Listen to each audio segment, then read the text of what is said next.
Oke, Bismillahirrahmanirrahim. Assalamualaikum warahmatullahi wabarakatuh. Perkenalkan, nama saya adalah Muhammad Azdarmawan dari tim C yang berkesempatan akan untuk mengajarkan teman-teman di sini tentang mekanisme reaksi organik. Salah satunya itu adalah reaksi substitusi nukleofilik. Mengapa kita mempelajari mekanisme reaksi organik itu penting? Karena menjadi salah satu pengantar untuk membuahkan perancangan produk yang mana panjangan produk sendiri itu akan disesuaikan oleh dari reaktor.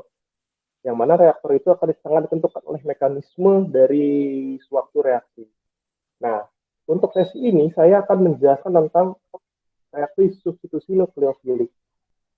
Lalu muncul pertanyaan, apa sih reaksi substitusi nukleofilik? Nah, reaksi substitusi nukleofilik atau saya singkat sebagai SN itu merupakan reaksi yang melibatkan spesies nukleofil yang kaya akan elektron. Lalu apa itu dari nukleofil? Nukleofil merupakan gugus fungsi yang kaya akan elektron dan mendonasikan sepasang elektron kepada gugus yang kekurangan elektron.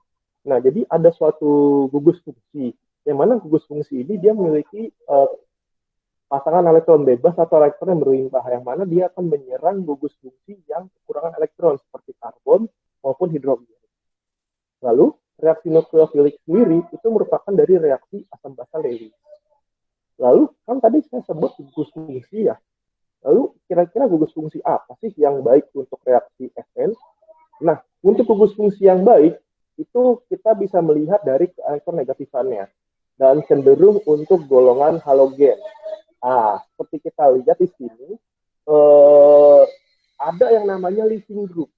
Ada gugus fungsi dan leaving group. Nah, leaving group sendiri itu merupakan suatu gugus fungsi yang keluar dari suatu senyawa organik. Nah, untuk leaving group yang baik, itu merupakan basa yang lebih lemah jika dilihat dari nilai pKa. Selanjutnya, keseimbangan reaksi pada SN itu terjadi ketika leaving group merupakan basa yang lebih lemah dibandingkan nukleofil. Nah, bisa kita lihat contohnya di sini. Untuk pada reaksi pertama, itu kita lihat ya bahwa di sini yang halogennya berada di sisi kiri atau sebagai reaktan. Oleh karena itu, maka reaksi ini itu akan bergeser ke arah reaktan. Sedangkan pada reaksi kedua, karena gugus leaving groupnya berada di sisi sebelah kanan, maka keseimbangan itu akan bergeser ke arah kanan sebagai produk. Lalu kita mengetahui bahwa SN sendiri itu ada dua tipe, yaitu adalah SN1 dan SN2. Lalu kira-kira membedakannya seperti apa? Nah, ada beberapa parameter untuk membedakan antara SN1 dan SN2. Nah, untuk SN1 mekanismenya itu ada dua tahap. Sedangkan untuk SN2 itu ada satu tahap. Karena kalau untuk SN1 dia membentuk karbokation dulu, baru kemudian nukleofil. Sedangkan untuk SN2 dia hanya membentuk intermediat saja.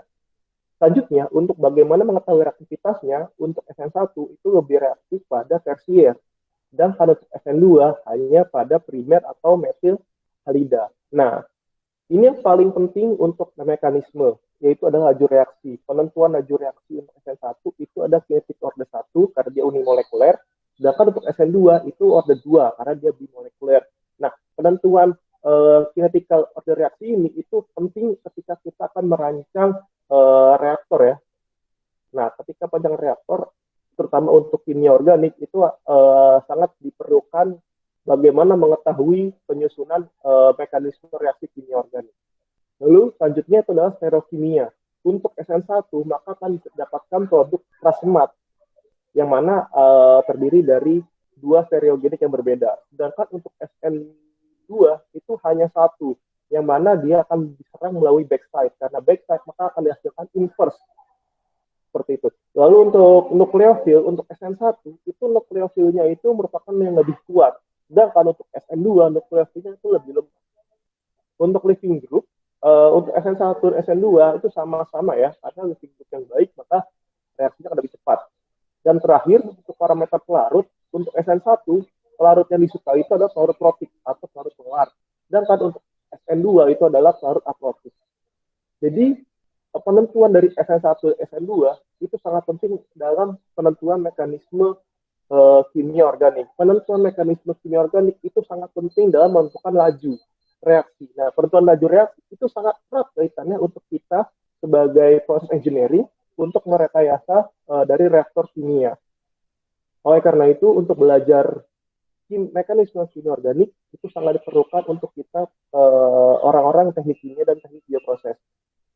Jadi, kapan lagi? Yuk kita bergabung untuk kita belajar bersama Torce mengenai mekanisme reaksi kimia organik. Sekian dari saya. Wassalamualaikum warahmatullahi wabarakatuh.